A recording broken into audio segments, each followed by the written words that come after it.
আসসালামু আলাইকুম প্রিয় বন্ধুরা, কেমন আছেন সবাই? আজকে এই ভিডিওতে দেখাবো কিভাবে প্রেসার ফিট আপ ডাউন করবেন, মানে স্লো এবং ফাস্ট করবেন। স্লো ফাস্ট করার জন্য যে কাজগুলো আছে আমরা সম্পূর্ণ দেখানোর চেষ্টা করব।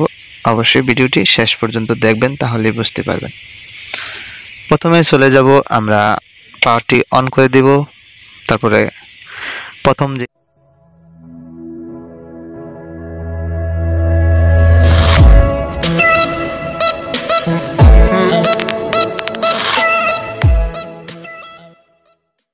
যে কাজটি করতে হবে, অবশ্যই পাওয়ার অন করতে হবে। পাওয়ারটি অন করার পর মেশিনটি যখন অন হবে তখন আপনার এই মেমোরি সুইচ বাটনে চেপে ধরে রাখতে হবে। আমি মেমোরি সুইচ বাটন চেপে ধরে রাখলাম। মেমোরি সুইচ বাটনটি চেপে ধরে রাখার পর দুইবার ডাক দেওয়ার পর ছেড়ে দেবেন। ছেড়ে দিয়ে মেমোরি সুইচ টুতে ক্লিক করবেন। টুতে ক্লিক করার পর এখানে আস্তে আস্তে উপরে উঠবেন। এটা হচ্ছে pressure fit. Pressure fit low high করার জন্য এটা কমায় দিবেন।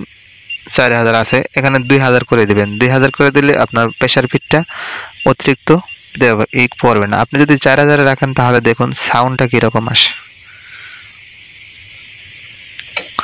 4000 রাখলে একটু সাউন্ডটা বেশি আসে, তাই আমি 4000 না রেখে এটাকে 2000 করে দেব। 2000 করে দিলে এটা স্ট্যান্ডার্ড একটা প্রেসার ফিটের স্পিড। এটা হচ্ছে মূলত প্রেসার ফিটের স্পিডটা কমাইতে বাড়াতে পারবেন কিভাবে, তাই দেখানো আছে। এখন এটা তো আমি দিলাম। এটা দেওয়ার পরে আপনি যদি অন্যান্য প্রোগ্রামগুলো দেখতে চান, প্রেসার ফিটটা কতটুকু স্পিডে উঠবে, এটা 1500 স্পিডে উঠবে, আপনি চাইলে এটা একটু কমাইতে বাড়াতে পারবেন। তারপর এটা হচ্ছে সিজার স্পিড, কতটুকু স্পিডে সিজারে কাটবে, সুতাটা কতটুকু স্পিডে কাটবে, আপনি চাইলে এখানে কিছু কমায় দিতে পারেন, অথবা যদি আরও বেশি চান তাহলে দিতে পারেন।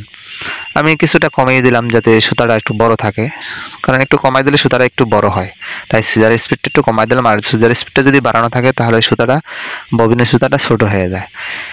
এভাবে যতগুলো প্রোগ্রাম আছে এক এক করে আপনি দেখতে পাবেন। এটা সম্পূর্ণ আমরা এই ভিডিওতে দেখানোর চেষ্টা করব। অবশ্যই ভিডিওটি শেষ পর্যন্ত দেখবেন, তাহলে কিন্তু বুঝতে পারবেন। এটা হচ্ছে আপনার উইপার স্পিডটি কিভাবে কতটুকু স্পিডে দিবেন। আপনি চাইলে উইপার স্পিডটি বাড়াতে কমাতে পারবেন প্লাস মাইনাস অপশন দিয়ে। উইপার স্পিডটি নানান ধরনের সিস্টেম করা যায়, আপনি চাইলে সব কিছু করতে পারবেন। এটা হচ্ছে মূল, এই মেশিনের মূল একটা লেফট রাইটের সিস্টেম ক্লামের। আপনার ক্লামটি অনেক সময় দেখা গেছে ইরোর দেখায়, ইরোর 40। ইরোর 40 যখন দেখাবে তখন আপনি এই মানটা মনে রাখতে হবে। আমি যেহেতু প্রথম ধাপে আসছি, এই মানটি মনে রাখতে হবে। ইরোর 40 যদি এভাবে থাকে তাহলে ইরোর 40 আসবে না, যদিও আপনার বাট্টিকটি বড় হয়। ইরোর 40 না আসার জন্য এখানে প্লাস 20 থাকতে হবে, এখানে মাইনাস 20 থাকতে হবে।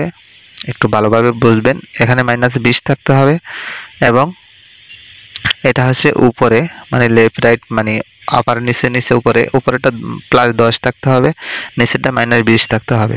এভাবে যদি আপনি এক্সেল এবং ওয়াই এক্সেল যদি সেট করেন তাহলে কিন্তু আপনার এরর 40 আসবে না। এখানে কিছু কাজ আছে। ওয়াই এক্সেল স্পিডটা আপনি কতটুকু দিতে চাইতেছেন, আপনি মেশিনের স্পিড কমাই দিয়েছেন কিন্তু ওয়াই এক্সেল স্পিড কিন্তু কমাইতে পারেন নাই। এটা হচ্ছে ওয়াই এক্সেল স্পিড। ওয়াই এবং এক্স এর স্পিডটা যদি কমাই দেন তাহলে কিন্তু আপনার মেশিনটা স্পিডটা কমে যাইবে, ক্লামটি দৌড়াবে স্পিড কমে এবং বাড়তিতে। এভাবে যদি আপনি করেন তাহলে আপনার সুযোগ সুবিধা ভালো হয়। এটা হচ্ছে নিডেলটি প্রথম ওঠে কতটুকু নামে, এরকম সিস্টেম। আর মূলত এটা হচ্ছে যে আপনি যখন পাওয়ার সুইচ অন করবেন অটোমেটিকলি রেডি বাটন রেডি হয়ে যাবে মেশিনটি। আপনি যদি এই ক্রস অপশনটি যদি দেখুন, ফলো করুন, ক্রস অপশনটি যদি আপনি বন্ধ করে দেন, এটা যদি বন্ধ করে দেন তাহলে এখন কিন্তু রেডি করা, মানে পাওয়ার সুইচ অন করার সাথে সাথে এই মেশিনটা রেডি হয়ে যাবে। আর যদি এটা দিয়ে রাখেন তাহলে পাওয়ার সুইচ অন করার পর আপনার পরে আবার রেডি বাটনটি চাপতে হবে।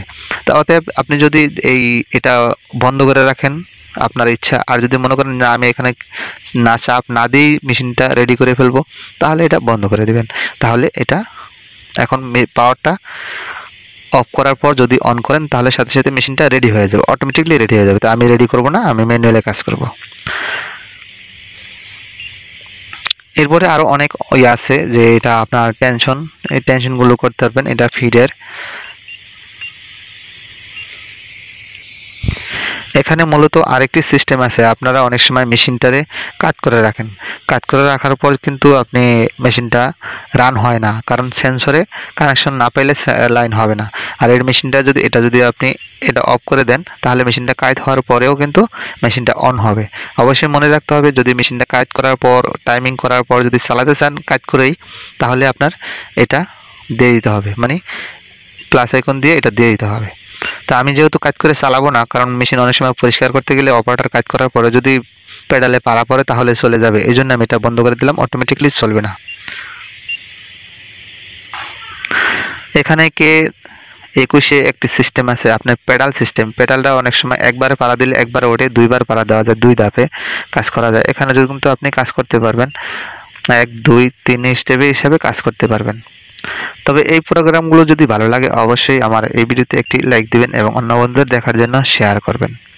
তা আপনি যদি প্যাটার্ন লক না করতে পারেন তাহলে এই বিষয়ে কি করবেন, আপনি প্যাটার্ন লক 1900 এলকে 1900 এ মডেলের প্যাটার্ন লক কিভাবে আনলক করবেন তা আমি পরের ভিডিওতে দেখিয়ে দিব। অবশ্যই ভিডিওটি শেষ পর্যন্ত দেখবেন, অবশ্যই ভিডিওটি দেখবেন, পরের ভিডিওটি দেখবেন, না হলে বুঝতে পারবেন না কিভাবে প্যাটার্নে অন অফ করে, মানে লক এবং আনলক করে। আমরা এই মেশিনটার স্পিড কন্ট্রোল করেছি লক এবং আনলক করে, আপনি কিভাবে লক এবং আনলক করবেন তা আমরা এই ভিডিওতে দেখাইছি।